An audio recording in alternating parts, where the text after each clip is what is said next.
আস্তে আস্তে যখন সাপ মুখ থেকে ব্যাংকে ছেড়েছে, ব্যাং আসতে পারে চোখটা চায় দেখে সাপের জিঞ্জিরের বাহিরে আছে, লাভ দিয়ে আসতে করে পানির ভিতরে চলে গেছে। এবার সাপে আল্লাহর উপর বসে, হুজুর এটা কি করলেন? হুজুর এটা কি করলেন? আল্লাহর করবে করে দেখছে কেন বুঝোস নাই? আমি তো বলেছি ধরলে ধরার মতো, মরলে মরার মতো, তুই বুঝোস নাই। বেনে বুঝে ফেলাইছে, মরার ভান ধরছে, কাজ হয়ে গেছে, এবার তুমি না খায়া থাকো। এই জন্য আল্লাহর ওলির ইশারা, আল্লাহর ওলিদের ইশারা বোঝা বড় কঠিন। এই জন্য ওলি আল্লাহ সকলের দপ্তরে খুব খেয়ালের সাথে থাকতে হয়। আপনাদেরকে সবকিছু খাওয়ায় দেওয়া হবে। হুজুর কেবলাদানের দরবারে দুইজন বিশ্বনাথের মন্দিরে দুইজন ভাই খেদমত করে, গোলামি করে। একজন ভাই বড় চালাক আছেন আমাদের ভিতরে, খুব চালাক। আর একজন হচ্ছে বোকা কিসিমের, মানে সরল মানুষ।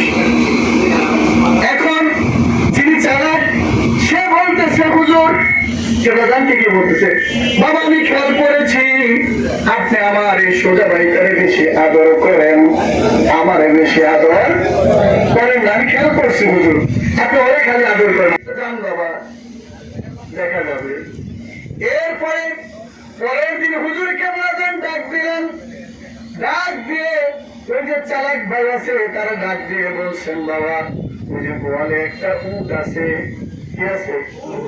গোয়ালে একটা উট আছে, এই উটটারে একটা লাগায়া সাদে নিয়ে বাঁধবেন, সিঁড়ি বায়া সাদে নিয়ে বাঁধবেন। এখন চালাক মানুষ সব বুঝে কি বুঝে না? এখন একটা হুজুর এটা কি কহ, উট কি সিঁড়ি উঠবো নাকি? এটা কেমন কথা বললেন? হুজুরকে জানতো, বাবা উট উঠবে না, না জান বাবা। এখন তার সামনে বলতেছে, বাবা আপনার ভাইকে ডাকতেন সোজা দিকা, বলছে বাবা দিয়ে আসেন, আসছে, বলছে যান বাবা ওই গোয়াল ঘরে একটা উট আছে, ওই উটটারে সাজে নেবেন না রাখেন। এবার দেরি করে নাই, হুজুর কইছে, আমার পীর বলছে, সে চলে গেছে, রশি খুলছে, রশি খুলে ভাই উঠলে টানে, উঠ কি বুঝে? এখন উঠতে আসে, বলছে আমার হুজুর কইছে তুই যাবি না কে? সুবহানাল্লাহ কর। আমার হুজুর কইছে, আমার হুকুম দিছে, আমি টানু, তুই যাবি না কে?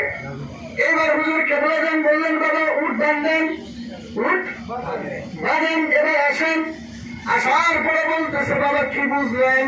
তুই যে চালাক, তারা বলতেছে, বাবা কি বুঝলেন? আপনাকে আমি হুকুম করলাম বাবা ছাদে উঠ না বাঁধবেন, ছাদে যে উঠ যাবে না এটা আপনি বুঝলেন, আমি কি বুঝি? আমি বুঝি না।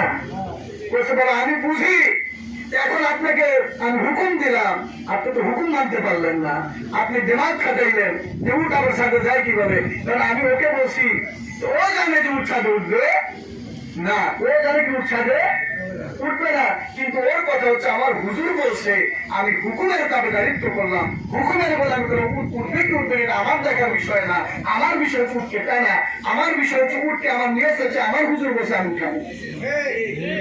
এই জন্য ভাইয়ের আমার বাবার আমার আমাদেরকে মরার আগেই করতে হবে। বায়াত, বায়াত মানে হচ্ছে বিক্রি, বায়াত মানে কি? বিক্রি। আর মুড়ির শব্দের অর্থ হচ্ছে মুর্দা, মুড়ির শব্দের অর্থ কি? মুর্দা। কেমন মুর্দা? এখন আবার বলবেন, অনেকের কাছে প্রশ্ন আসতে পারে, যেহেতু জেনারেল জায়গায় অনেক মানুষ আছেন যে তরিকাপন্থীর বাইরে হলে কঠিন হয়ে যায় কথা, আমি সহজ করে দিই, বলবেন মানে এটা আবার কেমন যে মুড়িদ মানে মুর্দা, এটা আবার মরুন কেমনে? ভাইরা আমার হুজুর কেবলাদান বলেছেন যে বাবা পীরের কাছে মুরিদ হচ্ছে মুর্দা। মুর্দা কেমন? যেমন মুর্দা লাশ। মুর্দা কি? লাশের দিক টাকা। মুরিদ শব্দের অর্থ কি? মুর্দা। খেয়াল করেন, মুর্দা। এখন মুরিদ শব্দের অর্থ হচ্ছে মুর্দা। এখন মুর্দা কি? আমি কি মরে যাবো নাকি? কেমনে মরবেন? এটা হুজুর কেবলাদান ব্যাখ্যা দিয়েছে। হুজুর কেবলাদান বলছেন বাবা যেমন একটা লাশ, একটা কি লাশ, এখন লাশকে আমরা গোসল করার আতর দিয়া, লবণ দিয়া, নীলা কুরুপ দিয়া পরিষ্কার পরিচ্ছন্ন করে তাকে আমরা কবরে রেখে আসি, ঠিক না? এখন মৃত লাশটাকে যখন আপনি গোসল করান তখন পরিষ্কার করার জন্য যা দরকার তাই করা লাগে কি লাগে না? লাগে না? এখন বগলে মৃত ব্যক্তি গোসল করার থেকে দেখছেন কেউ? আপনারা কেউ দেখছেন মৃত ব্যক্তি গোসল দেখছেন? আচ্ছা, এখন মৃত ব্যক্তিকে যখন গোসল করায় তখন বগলে হাত দেয় না, পরিষ্কার করে না, ঢিলা ব্যবহার করে না, কুলুপ ব্যবহার করে না? আচ্ছা, এখন এই যে বগলে হাত দেয়, আপনারা কেউ এদিকে আসেন, আমি বগলে হাত দিই, তাও দিয়ে তো 2 হাত দূরে দেবেন, দেখেননি?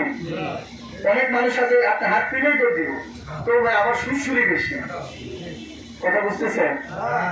এখন ওই যে ধৌতকারীর হাতে একজন মুর্দা লাশ যখন থাকে, লাশের কোনো ইচ্ছা আছে?